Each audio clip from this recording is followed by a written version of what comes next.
Hello and welcome back to Average Guy Adventures. As you can tell by the introduction, I've got a new project in the Average Guy garage. So without any further ado, let me go ahead and show you what I'm going to be working with. Alright, here she is. The newest project, the newest addition to the Average Guy garage. This is a 1964 Sportster, Harley Davidson Sportster, an XLCH model.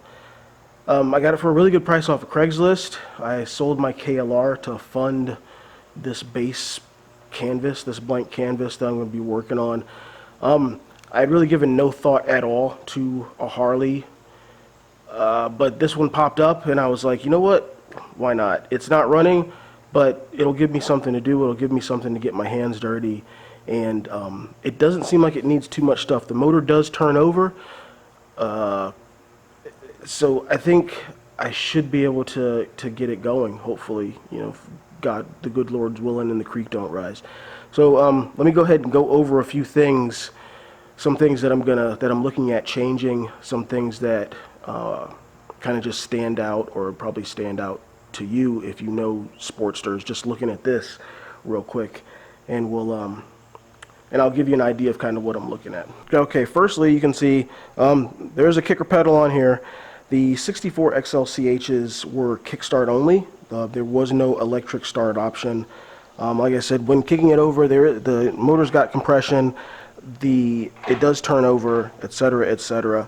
For the sprocket cover, I'm gonna probably end up, well, either replacing that or welding it. Back here where the shaft holds in the kicker pedal, there's a little pass-through right where the shaft comes through that's cracked. That allows the shaft to kind of wobble back and forth. So that's I'm going to either have to find a replacement for the cover, or weld up possibly something just to brace that, to keep it engaging. Not really a big deal, not really something I'm concerned about. The sprocket covers, they cost. The welding I might do myself, but that might cost also. Moving on to the air cleaner, as you can see, it does say S&S cycle on there. There is no S&S carb behind that air filter, air cleaner. It has a Zenith Bendix carb, which again, I don't think that was original to the bike on this year. I think they came with either just like a HD branded carb or like a Linkert maybe. I'm not sure. Either way, it's on there. There is no S&S. But the Zenith, whoever put it on there, they figured they knew what they were doing, so I'm going to go with that, and that's what I got. For the magneto, there is no ignition key that I have, so I'm going to have to find another ignition for it. Go through there and probably, you know, the coil, the points, everything, just basically clean it out, replace it, and make sure everything's good to go. Moving around to the front end. It has, and this was something that was glaringly obvious even to me, and I'm not even a Harley guy. When I saw the pictures of it and the guy told me it was a 64, just knowing motorcycles in general, disc brake on a 1964 motorcycle just didn't seem right. So I asked the guy, was that the original front end? And he was like, no, it actually wasn't. When he bought the bike in the 80s, that's what was on there. He doesn't know where the front end came from. I don't know where the front end came from. I've tried to find pictures of that caliper to see what make or model it is. I don't know. If you got any ideas, go ahead and drop a comment down below. Possibly a metric bike, maybe. I'm not sure. I'm sure once I get it off and get the pads out, hopefully there'll be a part number in there somewhere. I can figure that out. Also, interestingly, the front end is a dual rotor setup. But if you would notice, there's only one brake caliper. So, yeah, I'm gonna have to. That'll be a mod. Like I'll end up taking the one off and doing something with it. And once I figure out what that is, I'll be able to rebuild it. I do like the master cylinder that's on here. Again, I don't know the model. So if you know, let me know. So that way I can probably find a rebuild kit for it and get it working again. The front brake, it engages, but that's the travel on it. So it stops the bike, but it only moves that far. Moving around to the clutch side, the clutch cable, there is no movement on it.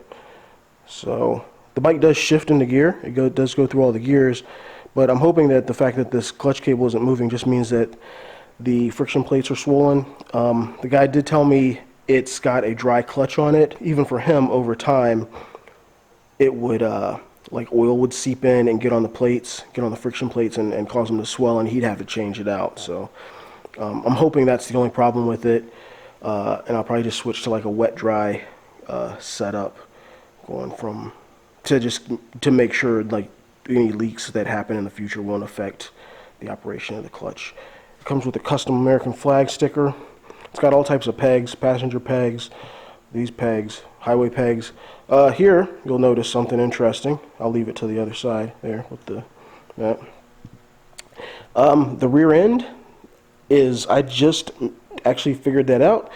I believe that is a 16-inch rim on there, which is freaking awesome because that's going to save me some money, because my plan was to go to a 16-inch rim anyway eventually on this bike. I just measured it. It looked kind of small to me, so I measured it, and lo and behold, yes, it's a 16-inch rim. There's a 16-inch on the back, there's a 19-inch on the front, so that is freaking great. It's got seat, the appropriate amount of cuts on it. And it was full of quarters. Like, there were quarters like all in here. I think I made like $1 off of this bike already, just from quarters coming out of there. I don't know why. Tail light, I love the blue dot. Keeping it. What else is wrong? What else needs fixed? All right, with the tank, I believe that the fender and the chain guard are the original color of the bike, like a purplish bluish color. And the guy that I bought it from, he said that he definitely had the tank redone, because he did it. He had it done by a guy who stripped it down. He found the sticker for it, the Sportster sticker, and had it repainted. I really like the color on it, so I'm hoping that I'll be able to save it. I do have some metal rescue. It doesn't look too bad in there. There's not like a lot of scaling and stuff. It's mostly just surface rust in there. You can see, maybe, no. Anyway, yeah, so regardless, it doesn't look too bad. I'm hoping I can save it. That would be awesome, just to be able to keep like that little bit. And plus, again, it would save me some money. There is no speedometer. It has exceeded its mechanical limits, apparently, like by falling off. There is a tack that may not work because it's below the pins that it would rest on if it were zeroed. I have no clue what some of the buttons mean, what some of the switches do. There's some over here too. These are OEM. I think that's a dimmer, a headlight dimmer.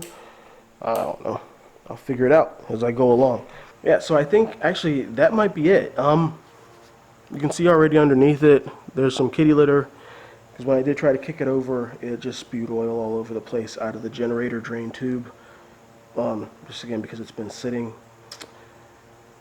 The plan is, hopefully I'll get it running like over the winter, and then I want to hardtail it. Yes, I live in Northeast Ohio, and no, I do not care. I just want to chop it out. Nothing major, nothing super raked or anything like that. Just a nice little chop. It'll lengthen up the rear end a little bit. I'm 5'8". Even for me, stock like this, it's a pretty small bike. But hopefully, stretching the frame will give me a little bit more leg room. So, that's it. That's the newest project for the Average Guy Garage. 1964 Sportster XLCH. Kick only. Like I said, no electric start. No battery on there, so hopefully the wiring will be easy to get through too. That's given me some problems in the past with another bike that I worked on. And yeah, simple. I like the pipes. I like the tank. I like the way it smells. I like pretty much everything about it is going, except for the fact that it's got suspension on the rear. So yeah, that's it. What I'm gonna do now, since I've gone over the bike, I'm gonna get started. I'm totally getting started right this freaking minute. And I'm going to start off by removing this and getting that carb off of there and cleaning it out. And just going to start from there. I'm just going to work my way around the bike. Yeah, so, yeah, let's do that.